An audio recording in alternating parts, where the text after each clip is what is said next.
Namaste. Some people say the Bhagavad Gita sidelines women.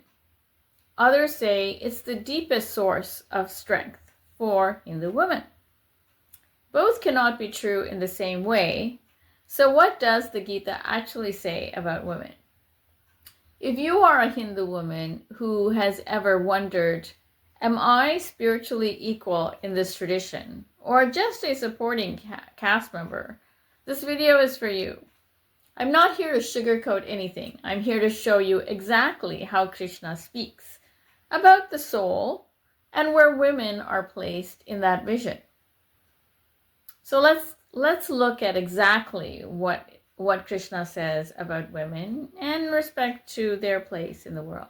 First, we have to clarify something important.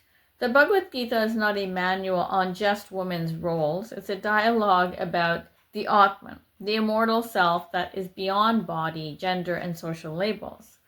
Krishna is speaking to Arjuna, but the core teachings are not for men only. They're for anyone who asks, am I really? Who am I really? What is right action? How do I live with courage and clarity? When Krishna describes the soul as unborn, undying, unchanging, he is not describing a man's soul. He is describing consciousness itself. So when a woman studies the Gita, she is not borrowing someone else's Dharma, someone else's scripture. She's listening to a conversation about her own deepest nature. So the first thing you can take from the Gita as a woman is this. Your spiritual identity is not limited by the gender of your body.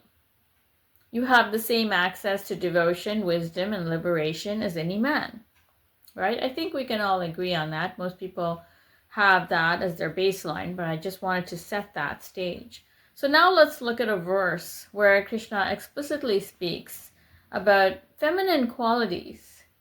In chapter 10, Krishna lists different qualities and beings through which his presence shines in the world.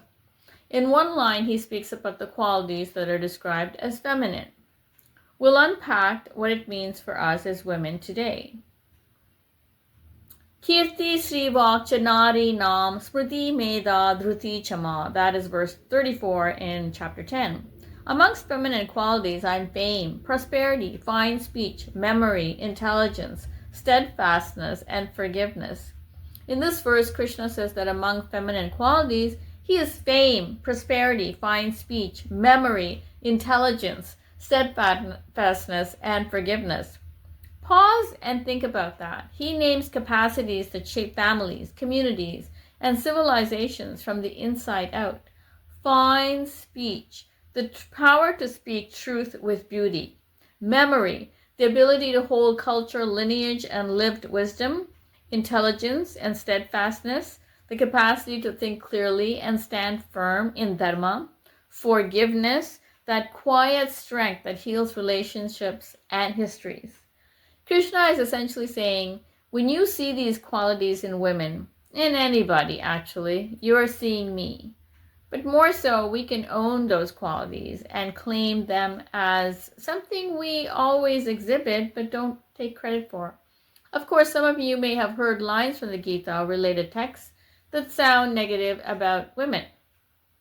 Comments about other characteristics that don't seem aligned with these uplifting qualities.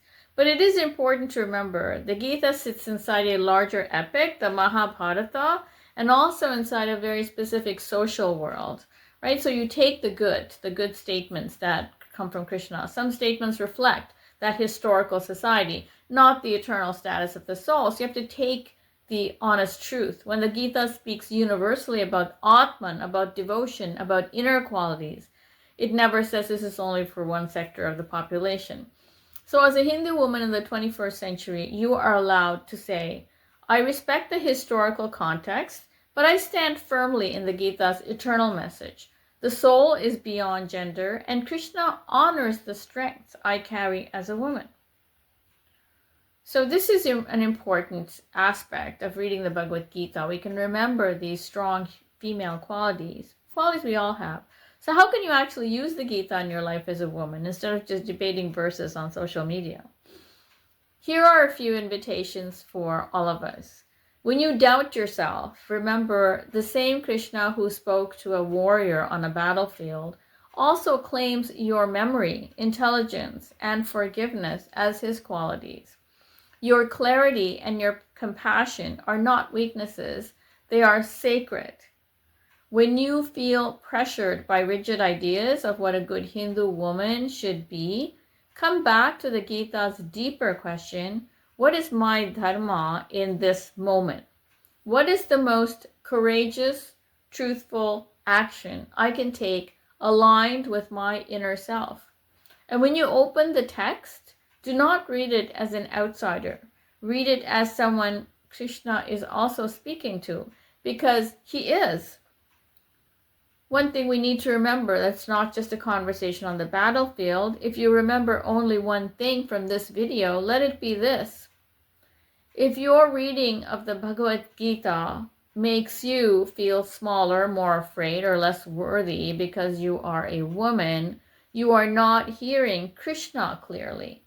His vision is of the soul, and in that light, you are completely, unquestionably enough. You are always enough. Namaste.